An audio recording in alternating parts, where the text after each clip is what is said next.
അല്ലാഹു വഅവഹൈനാ ഇലാ ഉമ്മി മൂസ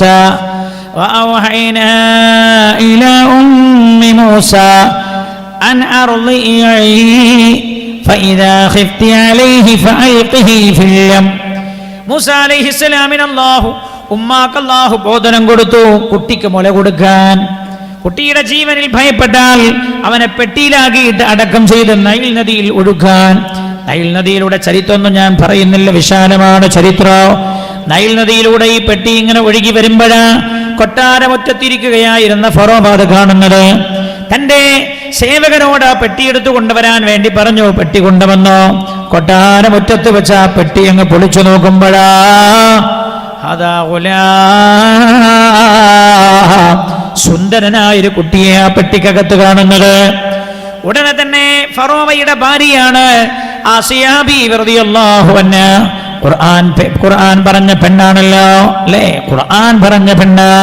വളറബല്ലാഹു മതലൻ ലില്ലദീന ആമനു ഇംറഅത ഫിർഔൻ إذ قالت رب ابن لي عندك بيتا في الجنة ونجني من فرعون وعمله ونجني من القوم الظالمين.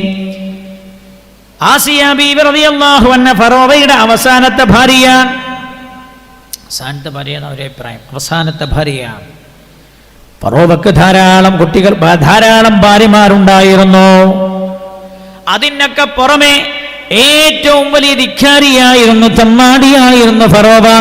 ലോകരാജ്യങ്ങളിൽ നിന്ന് സുന്ദരികളായ പെണ്ണുങ്ങളെ തന്റെ രാജ്യത്ത് ഇറക്കുമതി ചെയ്ത് അവരുമായി ലയിക്കുമായിരുന്നു, വ്യഭിചരിക്കുമായിരുന്നു ഫറോവ. ആസിയ ബീവി റളിയല്ലാഹു അൻഹ തന്റെ മാതാവിനോടൊപ്പം നൈൽ നദിയിലേക്ക് കുളിക്കാൻ പോകുമ്പോഴാണ് ഫറോവ ആസിയ ബീവിയെ കാണുന്നത്. കണ്ട മാത്രയിൽ ഫറോവക്ക് ആസിയ ബീവി വല്ലാത്ത താല്പര്യം തോന്നി. കാരണം എന്താ? വല്ലാത്ത സുന്ദരിയാ. പെങ്ങളെ, നിങ്ങൾ കേൾക്കണോ? നിങ്ങൾ കേൾക്കണം ആസിയ ബീവിയെ കുറിച്ച്. എന്റെ പെങ്ങളെ, ചെറിയൊരു സൗന്ദര്യം ഉണ്ടാകുമ്പോഴേ അഹങ്കരിക്കുന്ന പെങ്ങളെ, ആ സൗന്ദര്യമല്ല അന്യർക്ക് മുമ്പിൽ പ്രദർശിപ്പിക്കുന്ന പെങ്ങളെ, നിങ്ങൾ കേൾക്കണം ആസിയ ബീവിയെ കുറിച്ച്. വല്ലാത്ത സൗന്ദര്യമാ ആസിയ ബീവിക്ക്. ഫറോവക്ക് എല്ലാ ദിവസവും ഒരു ഉലാത്തരുണ്ട്. തന്റെ പട്ടണത്തിലൂടെ എല്ലാ സൈനികരുടെയും കൂടെ ഒരു ഉലാത്തരുണ്ട് ഫറോവക്ക്. ഇതേപോലെ ഒരു ദിവസം ഇങ്ങനെ ഉലാത്തുമ്പോഴാണ് ആസിയ ബീവി മാതാവിന്റെ കൂടെ കുളിക്കാൻ പോകുന്നത് കാണുന്നത്. വല്ലാത്ത സൗന്ദര്യമാ. ഫറോവ അതിൽ ആകൃഷ്ടനായല്ലോ. ഫറോവ ആസിയ ബീവിയിൽ ആകൃഷ്ടനായി. തന്റെ പരിചാരകരെ, തന്റെ കിങ്കരന്മാരെ, സന്ദേശവാഹകരെ പറഞ്ഞയച്ചല്ലോ ഫറോവ. ആസിയായുടെ വീട് എവിടെയാ, വാപ്പയാരാ എല്ലാം അറിയാൻ. എല്ലാം അറിഞ്ഞ് മനസ്സിലാക്കി വാപ്പയെ കൊട്ടാരത്തിലേക്ക് വിളിപ്പിച്ചിട്ട് പറഞ്ഞു, ആസിയെ എനിക്ക് കല്യാണം ചെയ്തു തരണമെന്ന്. കല്യാണം ചെയ്യൂല എന്ന് പറഞ്ഞാലോ പിന്നെ തീക്ഷ്ണമായ വിഷമങ്ങൾ, പരീക്ഷണങ്ങൾ നേരിടേണ്ടി വരും. അതുകൊണ്ട് തന്നെ ഗത്യന്തരമില്ലാതെയാ ആസിയ ബീവിയെ മാതാപിതാക്കൾ ഫറോവക്ക് കല്യാണം ചെയ്തു കൊടുക്കുന്നത്. രണ്ടുപേരും തമ്മിൽ വലിയ വയസ്സിന്റെ അന്തരമുണ്ട്. എന്നാൽ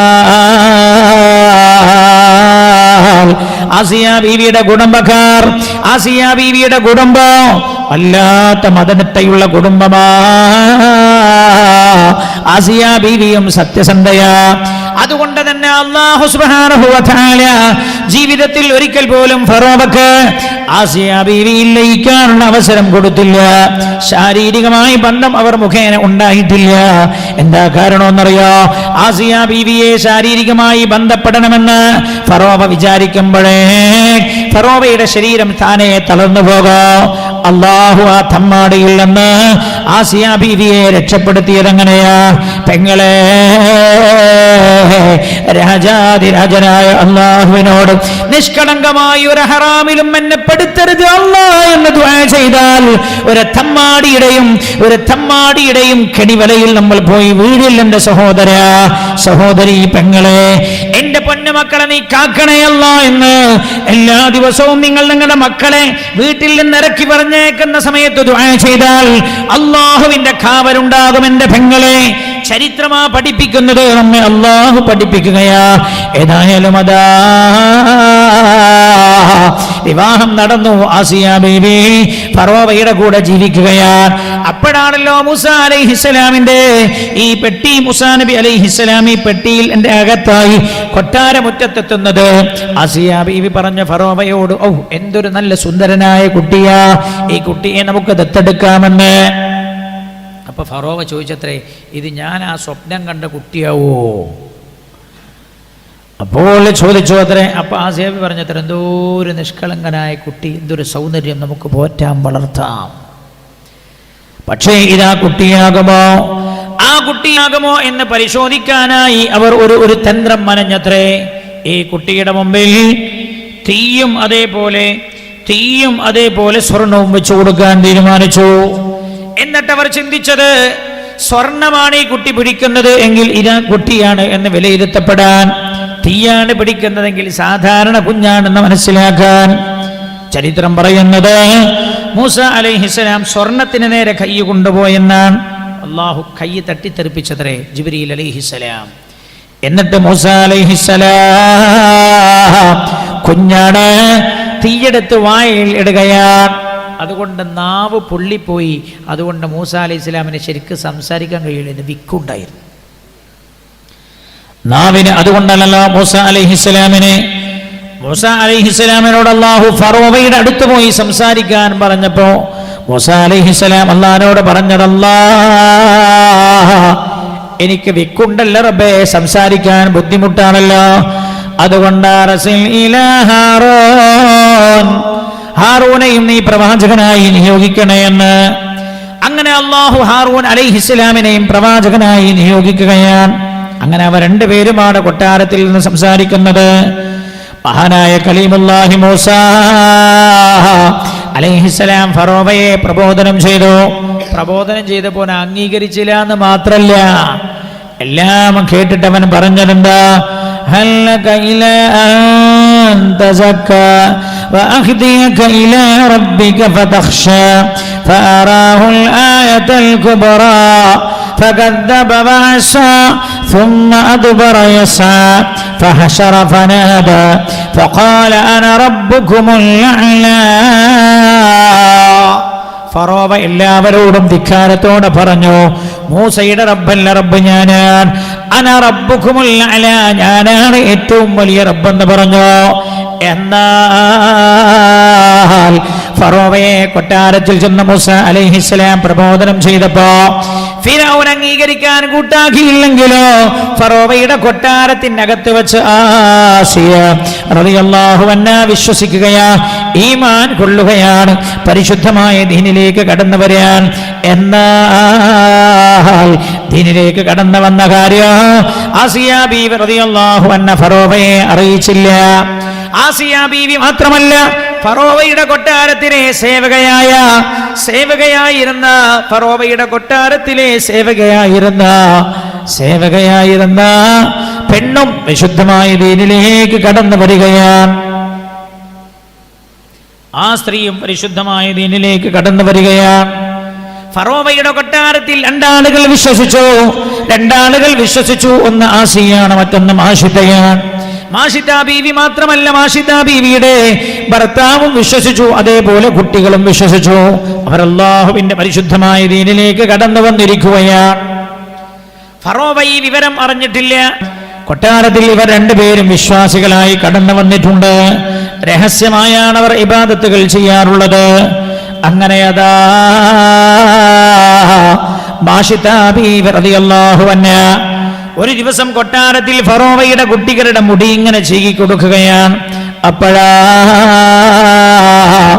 കയ്യിൽ നിന്ന് ചീർപ്പ് നിലത്തേക്ക് വീണപാട് മാഷിത ബീവി റളിയല്ലാഹു അൻഹാ ആ ചീർപ്പെടുത്തിട്ട് ബിസ്മില്ലാഹിർ റഹ്മാനിർ അല്ലാഹ് എന്ന് പറയുകയും ചീർപ്പെടുത്ത് ബിസ്മില്ലാഹിർ റഹ്മാനിർ റഹീം അല്ലാഹുവിന്റെ പേരുച്ചരിച്ചുകൊണ്ട് പിന്നെയും വരാൻ തുടങ്ങി. അപ്പോഴാണ് ഈ ഫറോവയുടെ കുട്ടികൾ, ഫറോവക്ക് ആൺകുട്ടികൾ ഉണ്ടായിരുന്നില്ല, പെൺകുട്ടികളാണ്.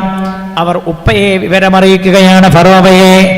മാഷിത ബീവി അങ്ങയിലല്ല വിശ്വസിക്കുന്നത്.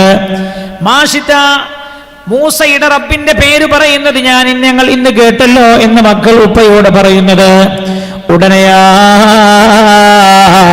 മാഷിദ ബീവിയെ പിടിക്കുകയാണ് ഫറോവ. പിടിച്ചിട്ട് ചോദിച്ചു, മാഷിദ, നീ മൂസയുടെ റബ്ബിൽ വിശ്വസിച്ചിട്ടുണ്ടോ?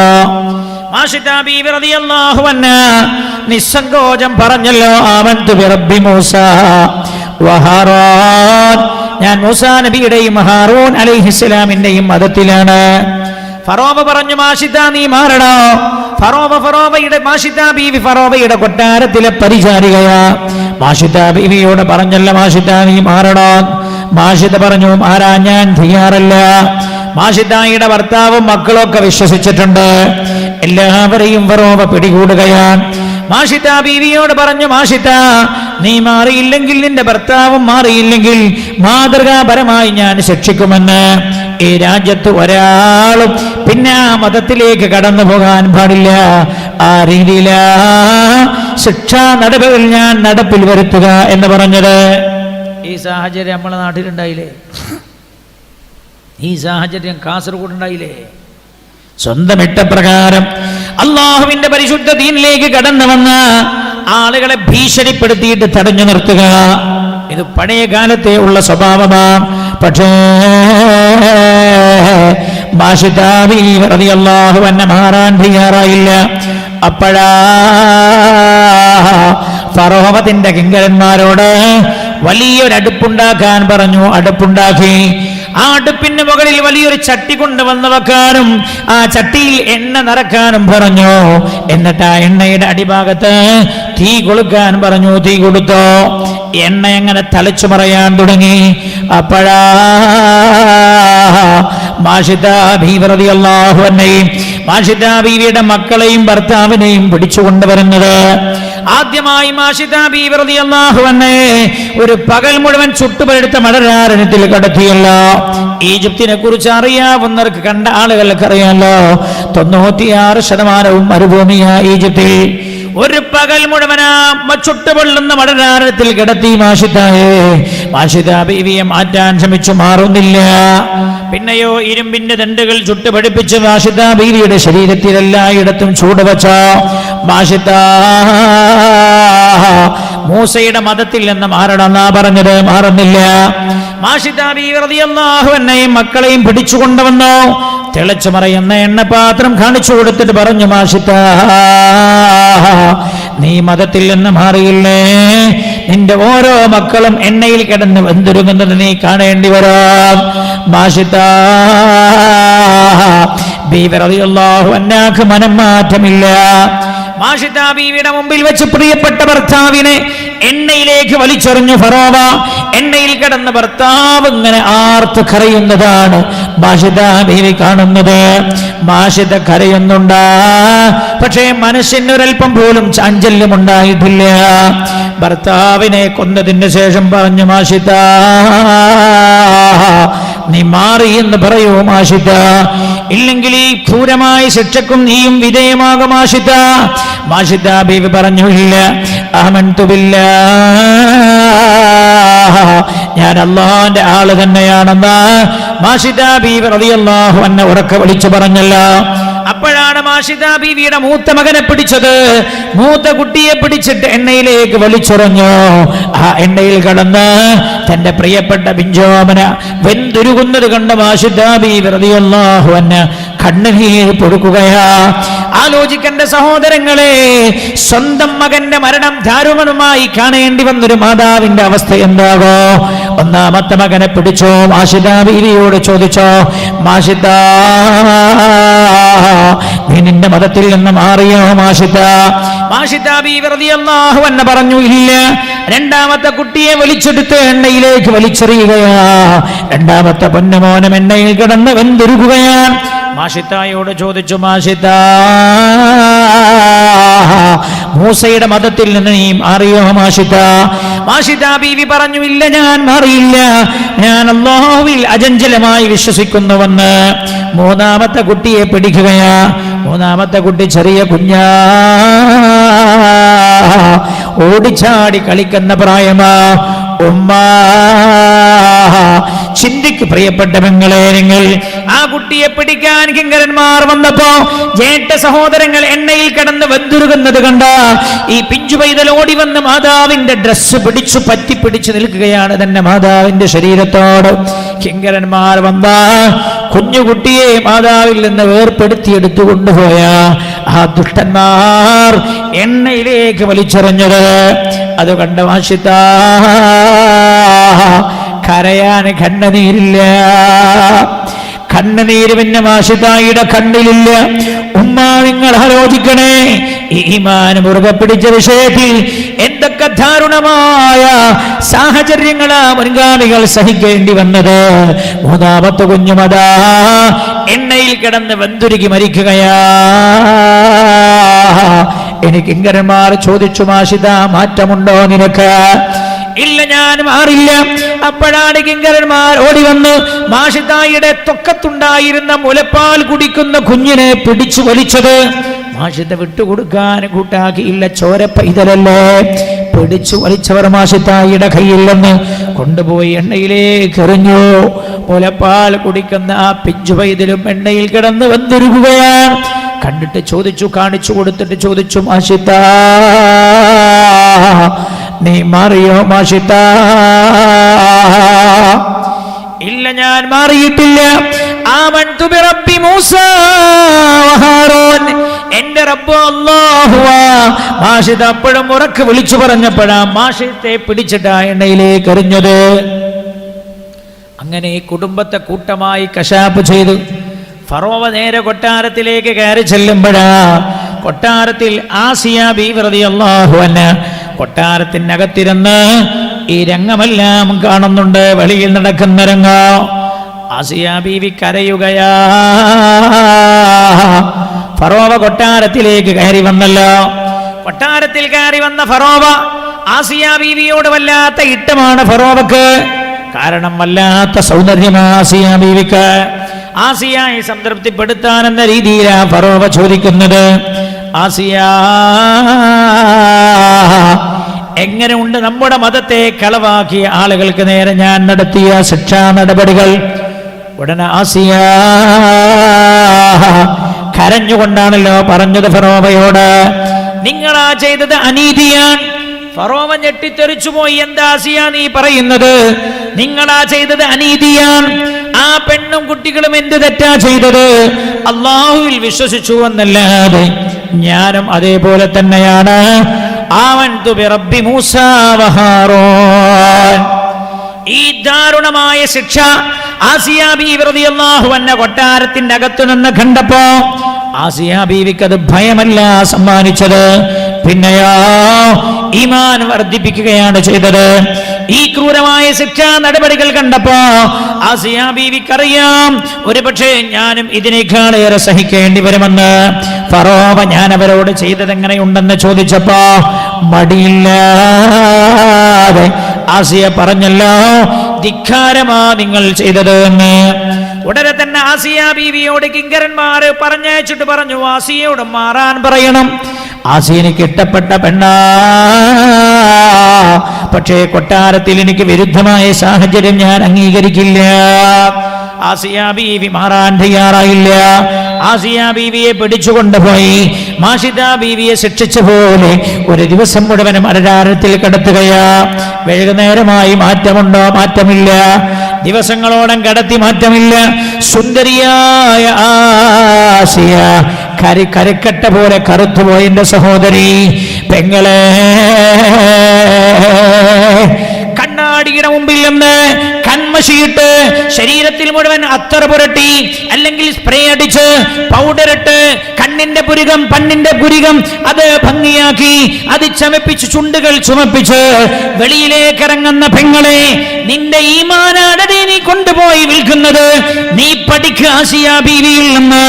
അതല്ലേ അല്ലാഹു 14 നൂറ്റാണ്ട് മുമ്പ് പുണ്യനബിയിലൂടെ ആസിയ ബീവിയെ നിനക്ക് മാതൃകയായി പറഞ്ഞു തന്നത്.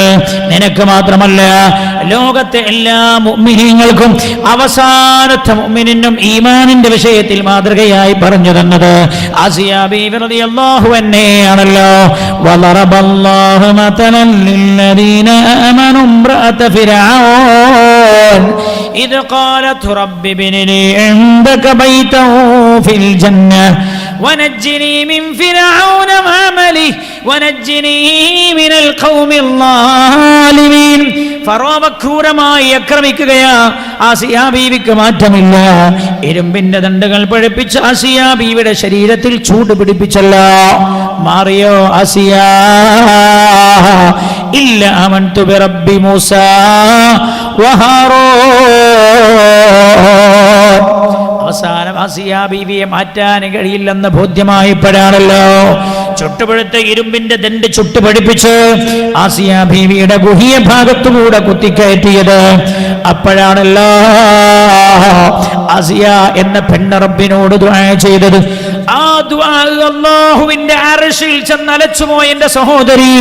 അതുകൊണ്ടാണ് അല്ലാഹു ആ പ്രാർത്ഥന എടുത്തുദ്ധരിച്ചത്. എന്താ ദുആ ചെയ്തത്?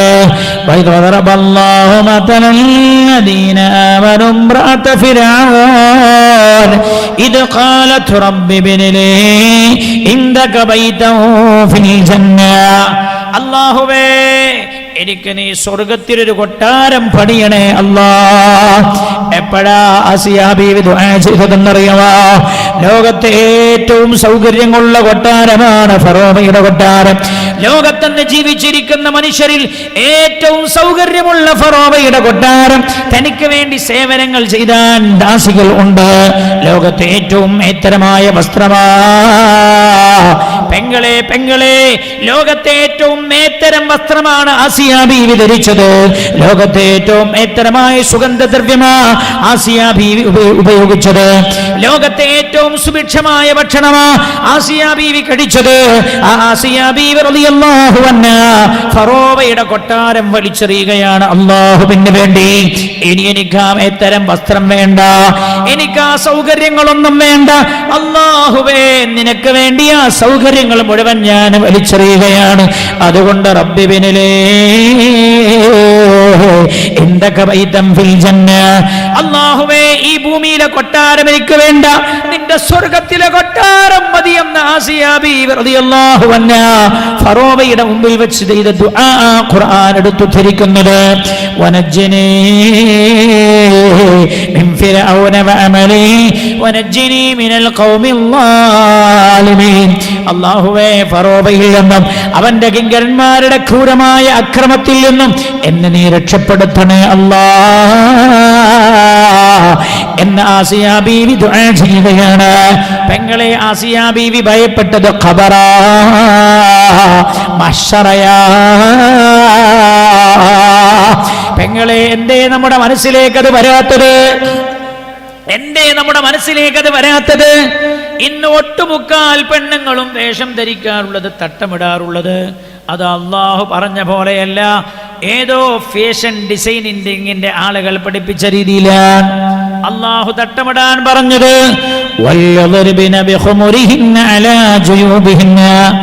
മാറത്തേക്ക് താഴ്ത്തിയിട്ട് തട്ടമിടണേ എന്ന് അള്ളാഹു പറഞ്ഞത്. അതുതന്നെ വലിയ തട്ടം, ചെറിയ തട്ടമല്ല.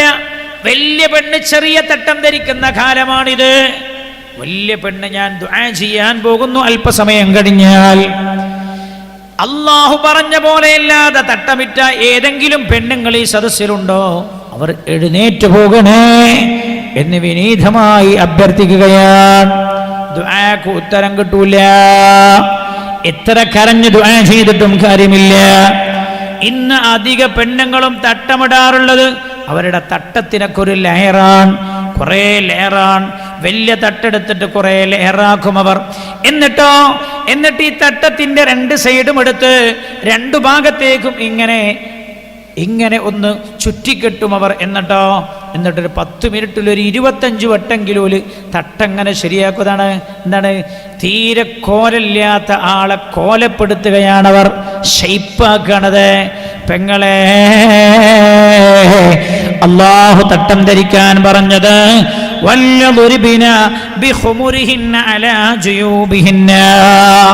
നിങ്ങളുടെ തട്ടത്തിന്റെ തലപ്പ് മാറത്തേക്ക് താഴ്ത്തിയിടണേ എന്ന് അല്ലാഹു. അതാണ് അല്ലാഹു പറഞ്ഞത്. നീ അല്ലാഹുവിനെയല്ല അംഗീകരിച്ചത്, ഏതോ ഫാഷൻ ഡിസൈനർ ഉണ്ടാക്കിയ രീതിയാണത്. പെങ്ങളെ മാറ്റത്. കടക്കണ്ടേ ഖബറിൽ എൻ്റെ പെങ്ങളെ, പോകണ്ടേ സ്വർഗത്തിൽ എൻ്റെ പെങ്ങളെ. സ്വർഗത്തിൽ കടക്കാൻ ആഗ്രഹിക്കുന്ന പെണ്ണിന്റെ സ്വഭാവം നാലാണെന്നല്ലേ അല്ലാഹുവിന്റെ ഹബീബ് പറഞ്ഞു തന്നത് സല്ലല്ലാഹു അലൈഹി വസല്ലം. സ്വല്ലത്ത ഖംസഹാ, 5 നേരത്തെ നിസ്കാരം കൃത്യമായി നിലനിർത്തുകയും വസാമത്ത് ഷഹറഹാ, പരിശുദ്ധമായ റമദാൻ മാസത്തിലെ നോമ്പനുഷ്ഠിക്കുകയും വഅതഅത സൗജഹാ, തന്റെ ഭർത്താവിനെ അക്ഷരംപ്രതി അനുസരിക്കുകയും വഹഫിളത് ഫർജഹാ, അല്ലാഹു പറഞ്ഞ പോലെ വേഷം ധരിക്കുകയും ചെയ്ത പെണ്ണാ സ്വർഗത്തിന്റെ പെണ്ണെന്ന് ഹബീബായി നബിയുനാ റസൂലുള്ളാഹി സ്വല്ലല്ലാഹു. ഞമ്മക്കൊരു തട്ട അള്ളാഹു പറഞ്ഞ പോലെ ഇടാൻ പറ്റില്ലെങ്കിൽ പിന്നെ ഞാൻ നിങ്ങൾ എന്ത് മുസ്ലിം എന്നാ പറഞ്ഞത്? ഒരു തട്ടം പോലും അള്ളാഹു പറഞ്ഞ പോലെ ഇടാൻ പറ്റില്ലെങ്കിൽ പിന്നെ ഞാൻ നിങ്ങളൊക്കെ പഞ്ചായത്ത് സർട്ടിഫിക്കറ്റിൽ റിലീജിയൻ എന്നിടത്ത് മുസ്ലിം മാപ്പിളാന്ന് എഴുതാനല്ലാതെ അള്ളാഹിൻ്റെ അടുത്തേക്ക് നിങ്ങളെയും പറ്റൂല എന്നാണ് അതിനർത്ഥം. അള്ളാഹു കാക്കട്ടെ.